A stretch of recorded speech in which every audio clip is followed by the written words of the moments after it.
All right, Shalom. First and foremost, all praises, honor, and glory to Yahweh, Bahasham, Yahweh Shai, Bahasham, and Kakodash. Double honors to the apostles of the great millstone, and Southern brothers doing this thing in sincerity and truth and with charity. And I'm going to hop right into it. Something quick. It's really a response to, the video Apostle Hart did. Let me see. I know what to do.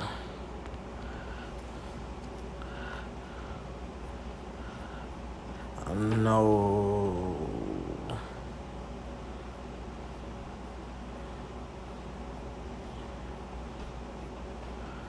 Maybe it would have been easier to just...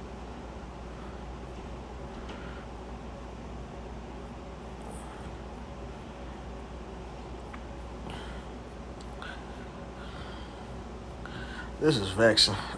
Any other time, the Apostle Hart is right here. He stay on, like, for now, when I need it. I can't remember the name of the page, like, perfectly to search it, to type and search.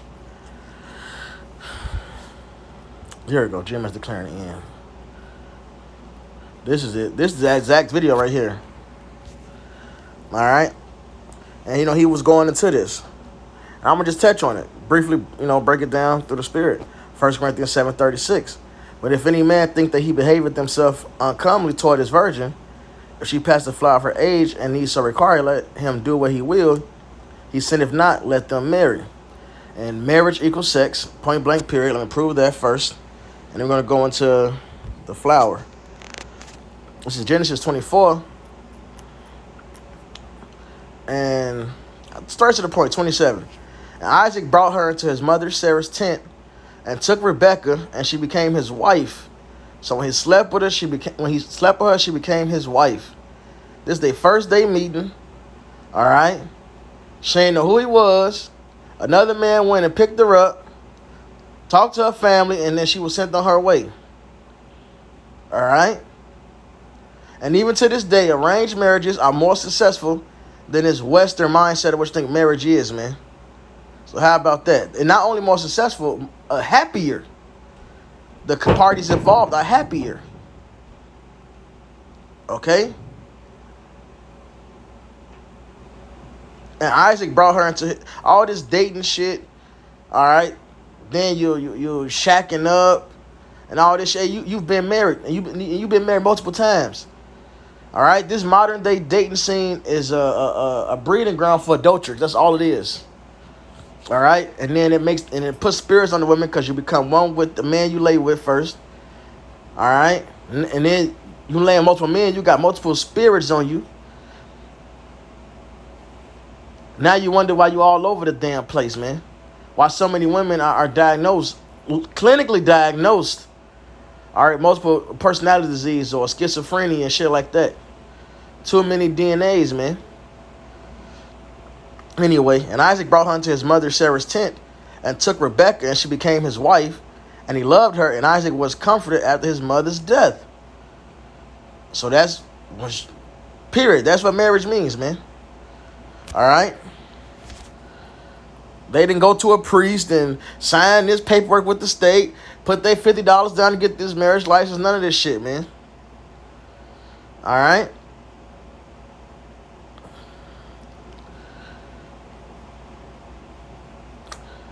Deuteronomy 22:29. Then the man that... Is this the one? Nah, it's another one.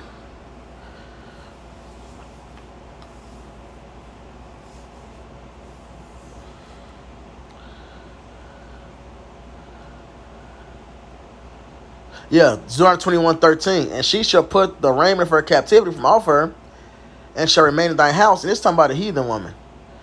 And bewail her father and her mother 4 months. So after the war, you snatched her up. You're like, damn, yeah, I like how she looked. All right, again, showing that a woman is property, spoils of war. Okay, that's what the word. That's why we call your butts booty, because you're part of the spoils. Oh damn, she got a nice booty. That's a nice spoiling right there. All right. So she gets snatched up. She mourns her family. All right, for a month. And after that, thou shalt go in unto her and be her husband. Sex is marriage, and she shall be thy wife. Period. Period. All right. So let's get back to the 1 Corinthians 7. See, a lot of niggas is American Israelites, man. Got Western mindset, still got Christian doctrine. When the scriptures tell us to return to the ancient path, man, the old ways. 1 Corinthians 7:36. But if any man think that he behaveth himself uncomely toward his virgin, which virgin means young woman, the apostle actually went into that word in the lesson. All right, but you know what? While we're here,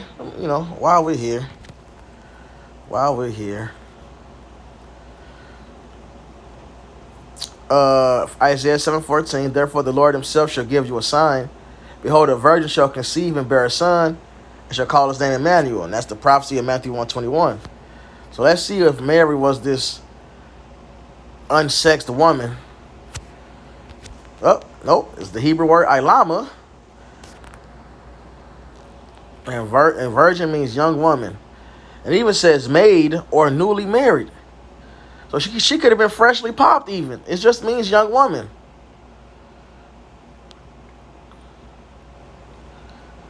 See, and then they go off right here. There is no instance where it can be proved that ilama designates a young woman who is not a virgin, but you just said newly married, which means not a virgin. Stop the cap. And then they use this. The fact of virginity is obvious in Genesis 24:43, where ilama is used of one of who was being sought as a bride for Isaac. Well, he was looking for a young woman. What does it mean? Pastor Hart said it. If you want to get a virgin, you got to get them young. You got to, Scoffers made a whole soundbite out of it. It didn't bother us. We actually quoted ourselves because whatever, man. You got to get them young. You got to rape them. You got to take them. It is what it is. Which not saying that we're actually doing that, man. It's actually comical to us, all right? But you got to get them young, man. A young woman generally is a virgin unless she's a newly married young woman. She's still ilama, which means young. All right? It says ripe sexually. Keep that in mind. Ripe sexually. So ready. Maid or newly married. All right? Then it says it goes back to ilam, which means young man. So how is ilama not young woman only? See, Esau threw his madness in there. If it's the feminine version of ilam, which means young man, how is ilama not simply young woman? That's all it is, okay? I mean, that's what it is. Let's get the other word for virgin. Bathwala. And I believe they use the 24:43, right?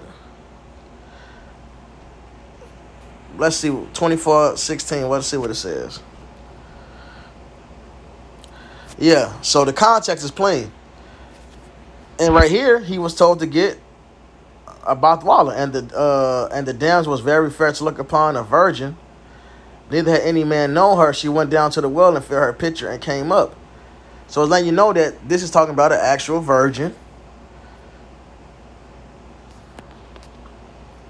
A virgin, plain and simple. A virgin from her privacy.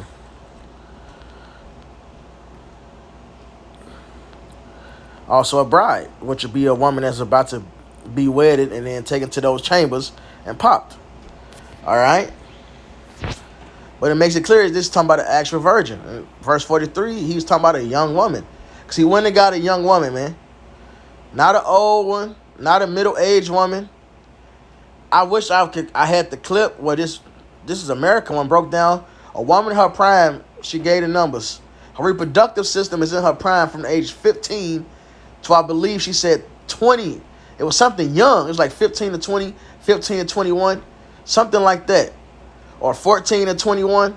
It was a short period and it was young. That's when a woman is in her prime reproductively. All right? When she's ripe sexually. So, now that we understand that word virgin, let's go back. 1 Corinthians 7. 36. But if any man think that he behaveth himself uncomely toward his virgin, if she pass the flower of her age and needs so required, let him do what he will, he sinneth not, let them marry. So he gets them, he got a young woman. If he feel like she's getting too up and old, go ahead and pop her, man. You ain't sinning.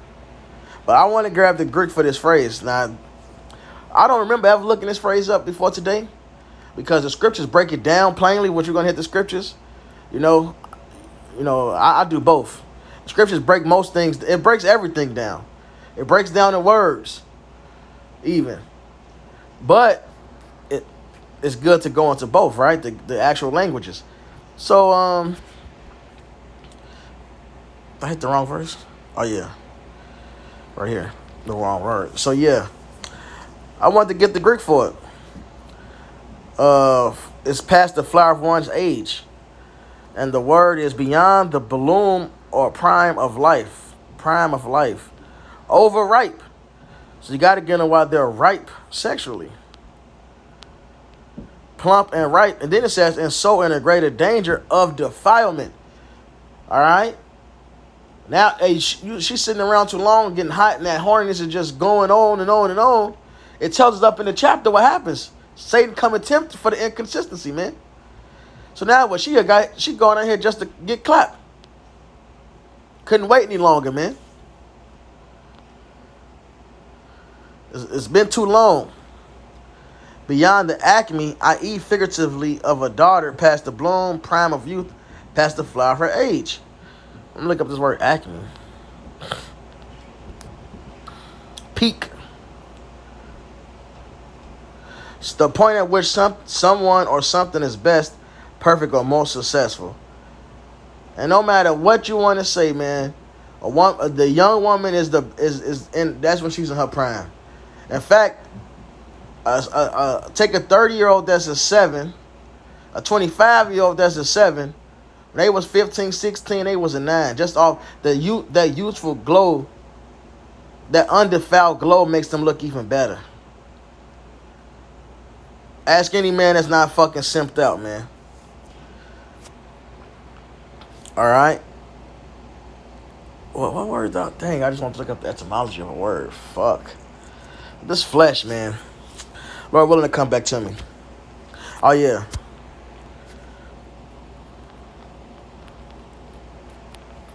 Puberty. Condition of being able to reproduce, sexually maturity. The time of life in which the two sexes began first to be acquainted. So when you're going through puberty, that's when you are an adult. In fact, it says right here, age of maturity, manhood, adult, full grown. This is when you first enter adulthood, plain and simple. This is when you become mature sexually. Not a moment before. All right? So R. Kelly is not a pedophile. He was dealing with grown women. We ourselves are not pedos, man. We like adult women. We like them young. But we in America, we ain't out here being foolish, for the record. Okay? Now, this scripture, it's a precept to this in the New Testament to show that flower of age means youth.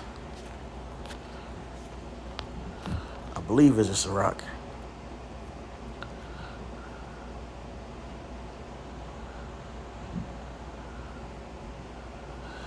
Sirach 42:9. I'm going to read 26:19 first. My son, keep the flower of thine age sound. So when you're young, have a sound mind. Seek the Lord. What's that? Ecclesiastes 12. Remember now that created in the days of thy youth. That's that same thing. Keep thy youth sound. Sirach 42:9. The father waketh for the daughter when no man knoweth, and the care for her taketh away sleep. When she is young, lest she pass away the flower of her age, and being married, lest she should be hated. All right? So he's making sure while she's young, so when she's young and ready and able to be married, she can be married, man. Nobody wants an unruly woman. But it lets you know right here that being young is equated to that phrase, flower of age. All right.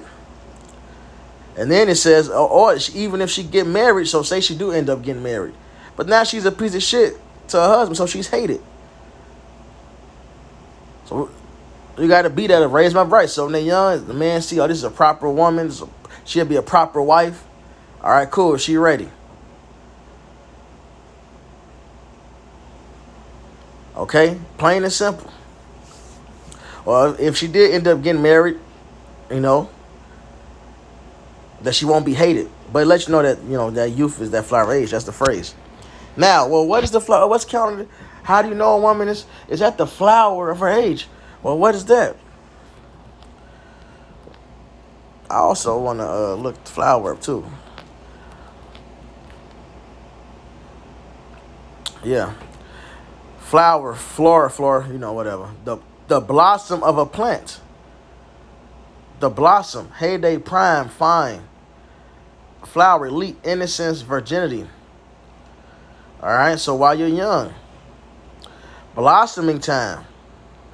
Well, when do you blossom as a human? When you reach puberty. All right, when you reach puberty, you get your pubic hairs, the underarm hairs, your voice crack and get deep. Hey, a lot of men remember. Hey, look, a lot of men remember that. I don't get graphic, man. Remember that first wet dream. Once you had that first wet dream, now you just ready. You could have been a mannish. You could have been a mannish child your whole life. It hit different when you actually ready. You're like, oh, now I know. Now I know what I need to do. Your whole mental just changed. You blossomed. Well, there's a thing for women. The same hormones, you know, same type of feeling. As far as the brain goes, now they're ready and all that. But they have a physical trait that shows it. And it's their flowers, man. This is Leviticus 15.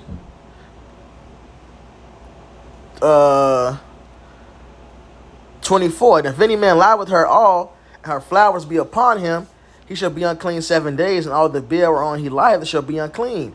So when a woman blossoms, she has her flowers, which is her period. All right. Verse 19. Let you know what that flowers is. It's talking about. And if a woman have an issue, and her issue is in her flesh be blood, she shall be put apart 7 days, and whosoever touches her shall be unclean to the even. And this whole section is going into that. So now we get down to 24, and it talks about the flowers getting on them. It's talking about the blood, which is the sign of her blossoming. She's reached her maturity. So that's how you know when a woman is ready, man.